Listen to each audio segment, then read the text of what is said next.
நன்மைகளின்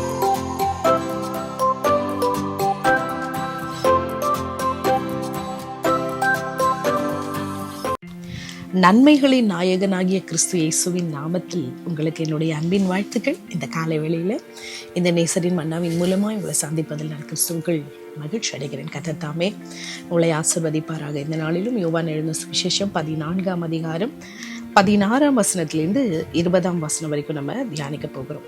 நான் பிதாவை வேண்டிக் கொள்ளுவேன், அப்பொழுது என்றென்றைக்கும் உங்களுடனே கூட இருக்கும்படிக்கு சத்திய ஆவியாகிய வேறொரு தேற்றரவாளனை அவர் உங்களுக்கு தந்தருளுவார். உலகம் அந்த சத்திய ஆவியானவரை காணாமலும் அறியாமலும் இருக்கிறபடியால் அவரை பெற்றுக்கொள்ள மாட்டாது. அவர் உங்களுடனே வாசம் பண்ணி உங்களுக்குள்ளே இருப்பதால் நீங்கள் அவரை அறிவீர்கள்.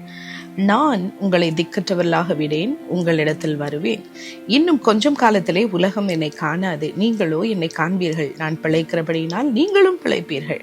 நான் என் பிதாவிலும் நீங்கள் என்னிலும் நான் உங்களிலும் இருக்கிறதை அந்நாளிலே நீங்கள் அறிவீர்கள்.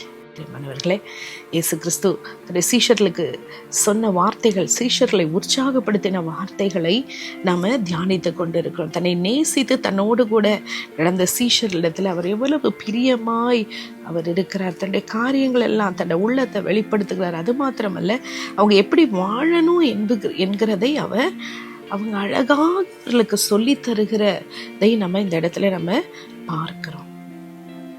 இங்கே 16ஆம் வசனத்துல நம்ம என்ன பார்க்கிறோம் பாருங்க. நான் பிதாவை வேண்டிக் கொள்ளுவேன், அப்ப அவர் உங்களுக்கு உதவி செய்ய தேற்றரவாளனை அனுப்புவார். பாருங்க, சகல சத்தியத்திலும் வழி நடத்துகிற பரிசுத்த ஆவியானவர், நம்மளுக்காக பரிந்து பேசுகிறவரை நான் உங்களுக்காக அனுப்புவேன்னு சொல்லி இயேசு கிறிஸ்து நமக்கு வாக்களித்திருக்கிற தேவனாக அவர் இருக்கிறார். வாக்களித்தவர் அந்த பரிசுத்த ஆவியானவர் எப்படிப்பட்டவர் தெரியுமா? நிரந்தரமாக நம்மோடு கூட இருக்கிறவர். அது மாத்திரமல்ல, அவருடைய பிரசன்னத்தின் மூலமாய் நம்மோடு கூட இருந்து நம்மை ஒவ்வொரு நிமிஷமும் வழி நடத்துகிறவர். அந்த பரிசுத்த ஆவியானவர் எப்படிப்பட்டவர்? சத்தியத்தை பேசுகிறவர், சத்தியமுள்ளவர், உண்மையுள்ளவர், நீதியுள்ளவர். அந்த பரிசுத்த ஆவியானவரை இந்த உலகம் அறியவும் இல்லை, இந்த உலகம் தெரிஞ்சுக்கவும் இல்லை. ஆனால் உங்களுக்கும் எனக்கும் விசேஷமாக கொடுக்கப்பட்ட இந்த பரிசுத்த ஆவியானவர் நம்ம கூட இருந்து எல்லா சத்தியத்திலும் எல்லாவற்றிலும் நம்மை வழி நடத்துகிறவராக இருக்கிறார். இவர் நமக்கு சொந்தமானவர். கிறிஸ்துவை விசுவாசிக்கிறவர்களுக்காக கொடுக்கப்பட்ட விசேஷமான பரிசுத்த ஆவியானவர். அது மாத்திரமல்ல, 18ஆம் வசனத்துல இயேசு நமக்கு வாக்களிக்கிறார். என்ன வாக்களிக்கிறாரு? அவருடைய பிரசன்னத்தை நமக்கு எப்பொழுதுமே அளிக்கிறதாக. நான் உங்களை விட்டு விலக மாட்டேன், நான் உங்களை திக்கற்றவர்களாக விடவே மாட்டேன், நான் உங்களை கைவிட மாட்டேன், நான் உங்களிடத்துல வருவேன். தன் பிள்ளைகளுக்கு தகப்பன் சொல்லுகிறது போல, தாய் சொல்லுகிறது போல தேற்றுகிறோட சீஷர்களை தேற்றுகிற ஒரு தெய்வமாக, சீஷர்களை என்கரேஜ் பண்ற ஒரு குருவாக ஒரு இயேசு இங்க காணப்படுகிறதை நம்ம பார்க்கிறோம். எப்படிப்பட்ட ஒரு உண்மையுள்ள தேவன் பாருங்களேன். உண்மையுள்ள தேவன், நம்மளை விசாரிக்கிற ஆண்டவர். 19ஆவது வசனத்துல பார்க்கிறோம், இயேசு கிறிஸ்து அங்கு வாக்குத்தத்தம் பண்ணுகிறத பார்க்கிறோம். தன் வாக்குத்தத்தம், இந்த உலகம் அவரை காணலை, ஆனால் விசுவாசிக்கிறவர்கள் அவரை காண்கிறார்கள். அது மாத்திரமல்ல, யாரெல்லாம் விசுவாசிக்கிறாங்களோ ஒவ்வொருவருக்கும் நித்திய ஜீவன் உண்டு. நித்திய ஜீவன் வாக்களிக்கப்படுகிறது. 20ஆம் வசனத்துல பார்க்கிறோம், இயேசு கிறிஸ்து திரும்பவுமாய் தன் பிதாவோடு தனக்குள்ள அந்த உறவை அவர் இங்க என்ன செய்யறாரு? வலியுறுத்துகிறார். எப்படின்னா, என் பிதா கிட்ட நான் ஒன்றா இருக்கிறனோ, ஒரே மனதா இருக்கிறனோ, ஒற்றுமையா இருக்கிறனோ, அவருக்குள்ளா இருக்கிறனோ, அதே போல நீங்களும், என்னை விசுவாசிக்கிறவராகிய நீங்களும் என்னோடு கூட ஒரே மனமாக இருக்கணும்.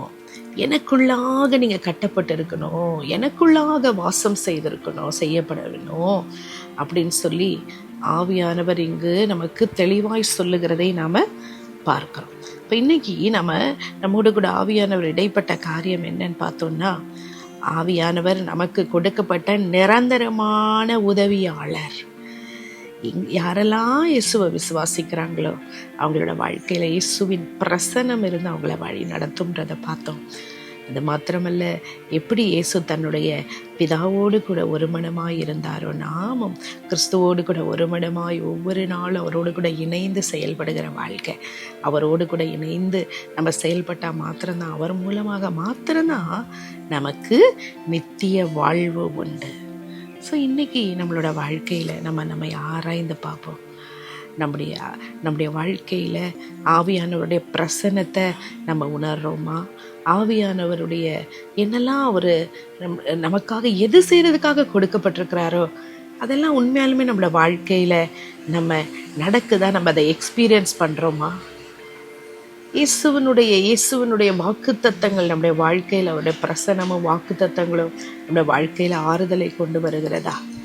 அவரோடு கூட நெருங்கின ஒரு தொடர்பு நமக்கு இருக்கிறதா?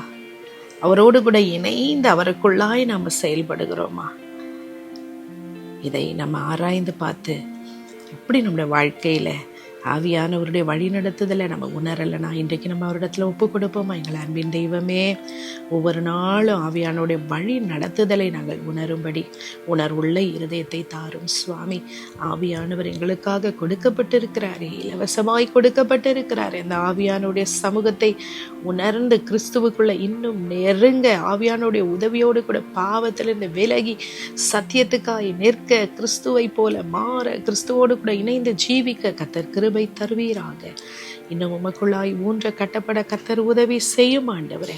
ஆவியானவரே, எங்களை ஒரு விசை கூட உயிர்ப்பியும் பலப்படுத்தும். துதியும் கனமும் மகிமையாவும் உமக்கு செலுத்தி இயேசுவின் நாமத்தில் ஜெபிக்கிறோம் ஜீவனுள்ள பிதாவே. ஆமேன், ஆமேன்.